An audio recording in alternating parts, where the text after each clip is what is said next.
Welcome back to Storytime with Miss Mac. I'm here again with my trusty assistant. Can you tell them your name? Dylan. And we are here to read you a book called Room on the Broom. Hopefully that gives you a little bit of a clue as to what we're dressed up as. Dylan, do you want to tell them what we're dressed up as? Yeah. What? Witches. We don't really have the appropriate costume, so we did our best. All right, let's get started. Room on the Broom by Julia Donaldson and Axel Scheffler. Here we go. The witch had a cat and a hat that was black and long ginger hair and a braid down her back. How the cat purred and how the witch grinned as they sat on their broomstick and flew through the wind. But how the witch wailed and how the cat spat when the wind blew so wildly it blew off her hats. Down, cried the witch, and they flew to the ground. They searched for the hat, but no hat could be found. Then out of the bushes on thundering paws there bounded a dog with the hat in his jaws. He dropped it politely, then eagerly said, as the witch pulled the hat firmly down on her head, I am a dog as keen as can be. Is there room on the broom for a dog like me? Yes, cried the witch, and the dog clambered on. The witch tapped the broomstick, and whoosh, they were gone. Over the fields and the forest they flew. The dog wagged his tail and the stormy wind blew. The witch laughed out loud and held on to her hat, but away blew the bow from her braid just like that.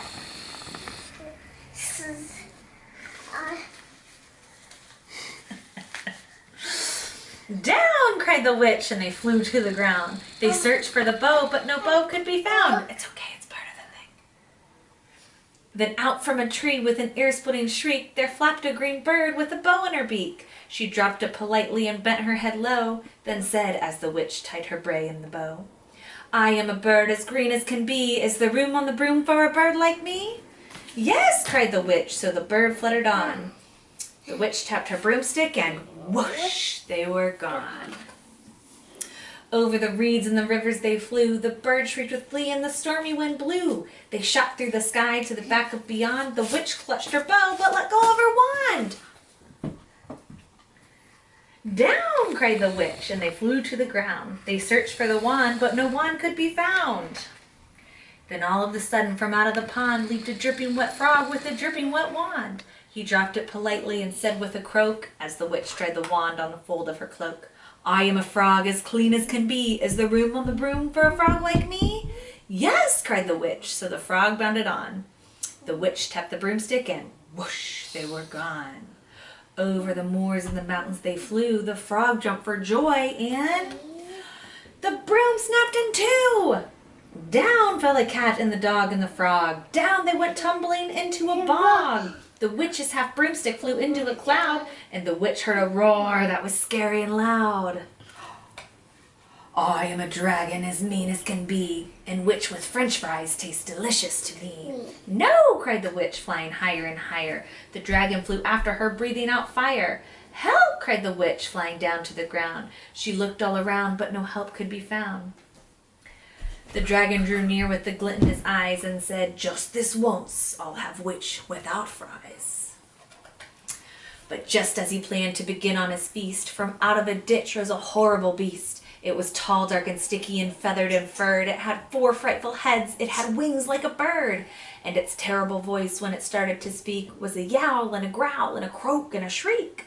It dripped and it squelched and it strode from the ditch. And it said to the dragon, buzz off, that's my witch.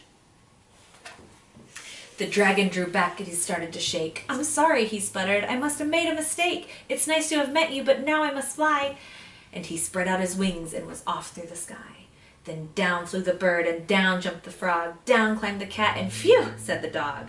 And thank you, oh thank you, the grateful witch cried. Without you I'd be, and that dragon's inside.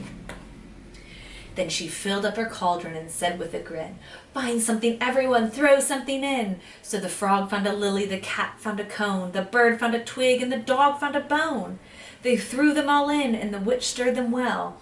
And while she was stirring, she muttered a spell. Iggity, ziggity, zaggity, zoom! Then out rose a truly magnificent broom. with seats for the witch and the cat and the dog, a nest for the bird and a pool for the frog. Yes, cried the witch, and they all clambered on. The witch tapped the broomstick and whoosh, they were gone.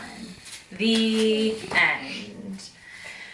That was Room on the Broom. I hope you enjoyed story time today with me and my trusty side witch, Dylan.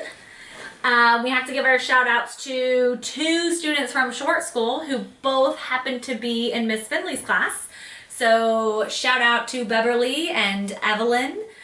Thanks for following along. It was so good to hear from both of you. And thank you to everyone else following along. Keep those shout outs coming and we will see you tomorrow. Bye.